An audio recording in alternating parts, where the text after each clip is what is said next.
السلام علیکم ګرانو دوستانو، نن به زه تاسو ته یو ډېر بد خبر درکړم چې د افغانستان ځوان لوبغاړی عظمت الله عمرزي سره یو ځل بیا میراثیانو ډېر سخت ظلم کړی ده. تاسو دغه ویډیو چې څومره شیر کولی سئ شیر کړئ، او که تاسو هم د عظمت طرفدار یاستئ نو دغه ویډیو هم در سره حتما لایک کړئ. د تاسو دغه ویډیو لایک کولو سره د افغانستان کرکټ بورډ پورې دغه خبر رسیږي، ځکه زه به تاسو ته وایم چې نن د افغانستان او د آیرلینډ دغه دویمه 50 اوریزه لوبه ترسره سوله. په دغه کې زه په دې باندې حیران پاتې یم چې کوم لوبغاړی ښه نه ځلیږي، یعنې پخواني میراثي لوبغاړي تاسو وګورئ چې په دغه کې اصغر افغان چې همیشه ډول باندې ناکامه کیږي، او بل طرف ته به زه تاسو ته جاوید احمدي چې دوی راوستلی ده دغه هم ناکامه کیږي، او همدغسې تېره لوبه کې هم چندانې بیټینګ نه و کړی، او نن دغه دویمه لوبه کې هم د چندانې بیټینګ ترسره نه کوه، خپله ویکټ یې له لاسه ورکړله. نه تنها نن لوبه بلکې تېرو 10 کلو راهیسه تاسو د جاوید احمدي بیټینګ وګورئ چې مسلسل ډول باندې په سفارش باندې د افغانستان ملي ټیم ته راسي او بیا دلته د افغانستان ملي ټیم باندې بوج سي.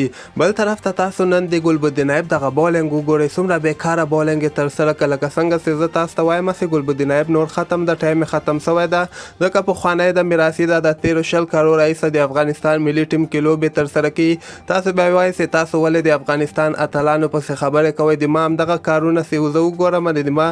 نو دغه په وجه باندې ماته ډېره سخته غوسه راځي، نو ځکه د ما خولې نه بیا دغسې خبرې وځي. زه به تاسو ته وایم چې عظمت الله عمرزي ته صرف په اولنۍ 50 اوریزه لوبه کې چانس ورکړه، او هغه هم صحیح موقع ورنه کړه. لکه تاسو فکر کړی بالینګ ته ټول نه آخر کې عظمت الله عمرزي ته موقع ورکړه، یعنې بالینګ یې ورکړه. دوی دغه غوښتل چې عظمت الله عمرزي یعنې مسخت خراب بالینګ ترسره کړي، او موږ به دغه ډراپ کړو او تېرو نورو لوبو کې او همدغسې د افغانستان ملي ټیم سکواډ نه به هم بیا وباسو. دغلته تاسو وګورئ چې کریم جنت اصغر افغان یو ورور د هغه لپاره اوس دوی د افغانستان ملي ټیم کې د عظمت الله عمرزي په ځای باندې دوی غواړي چې کریم جنت د ملي ټیم ته راولي. او بل دغه ګلبدین ایب چې تېرو 20 کالو راهیسه مسلسل ډول باندې ناکامه کیږي، او تاسو د ده پرفارمنس وګورئ چندانې بالینګ هم نه ترسره کوي، او بیا هم دی مسلسل یعنې جاري د افغانستان ملي ټیم کې یو آلراونډر په توګه باندې دی لوبیږي. بیټینګ خو مکمل ختم ده، او بالینګ هم تاسو نن دغه دویم 50 اوریزه لوبه کې وکته چې د آیرلینډ غوندې ټیم د باندې سختې وټکه او ښه فوري شاټونه ورباندې وهل، او نه کوم آخر کې لاندې یو بالر آوټ کړی، نو دغه هم جاري د افغانستان ملي ټیم کې چانس ورکول کیږي. د دې لامل دغه ده چې د افغانستان ټیم کې یعنې